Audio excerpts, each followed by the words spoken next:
Roses are a quintessential centrepiece of the great British garden, with their gorgeous scented flowers and visions of romance and fantasy. The world would be a poorer place without their beauty. But as every gardener knows, it's not just humans who love roses. Many insects and fungi also need roses to survive. Common, non-human rose lovers include aphids, those sap-sucking insects, and the dreaded black spot fungus. In this video, I show you one particular insect which can cause dramatic leaf loss on your rose plants. This insect is the Large Rose Sawfly. There are two main species of Large Rose Sawfly in the UK, known by their Latin names, Arge pagana, which is the most common Large Rose Sawfly, and Arge ocrops. I'll show you the life cycle of these fascinating flies, and show you how you can control and reduce the damage they cause. The adult Large Rose Sawfly can be spotted any time from March through to June. Signs of the Large Rose Sawfly are easily recognised once you know what you're looking for. Here, I can see a number of adult Large Rose Sawflies on my rose plant. The adult Large Rose Sawfly is a medium-sized fly, about 1 centimetre long, or a bit under half an inch. Large Rose Sawflies feature a bright orange body, black head and black wings. They're usually found on or near a rose plant. This adult female we see here is ovipositing, a fancy way of saying that she's laying eggs in the stem of the rose. This is how the sawfly gets its common name. The egg-laying apparatus on the rear end of the female fly has a saw-like action, allowing her to cut and saw into the rose stem to deposit her eggs. The sawfly's destructive egg-laying action leaves a thin brown line, like a scar or slice on the rose stem.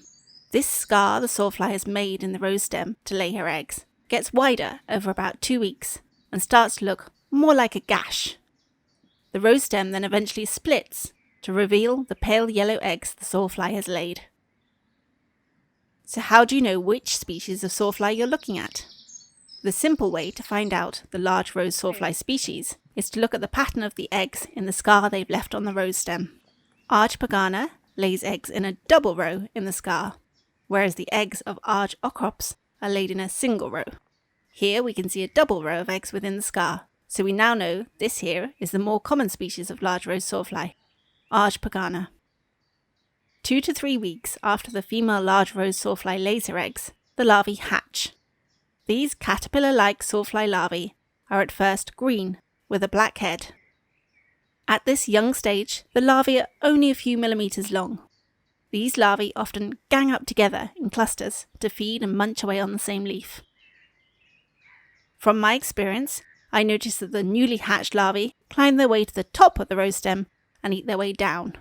It makes sense that the young, and thus weaker sawfly, prefer to eat the softer, new leaves at the top of the rose plant. Then, as the sawflies get older, they are more capable of eating their way down through the tougher, older leaves. So, now that the sawfly eggs have hatched, what happens to this scar, left by the sawfly's egg-laying action?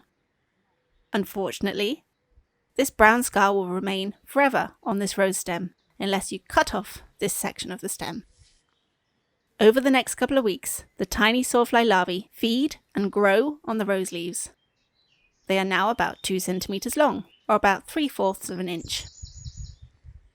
The colour of the sawfly larvae has changed to a pale blue-green, with tiny black spots and an orange head. Here you can see some brown poo pellets left by the sawfly larvae on some of the leaves. When the sawfly larvae are disturbed, say by a curious gardener, the larvae flick their tails up in a defensive S shape. Here, this group of Large Rose Sawfly larvae have almost completely eaten all the leaves on this rose stem. The sawfly larvae have left only the tougher midribs of the leaves. Thankfully, leaf loss like this is unlikely to immediately kill a rose plant.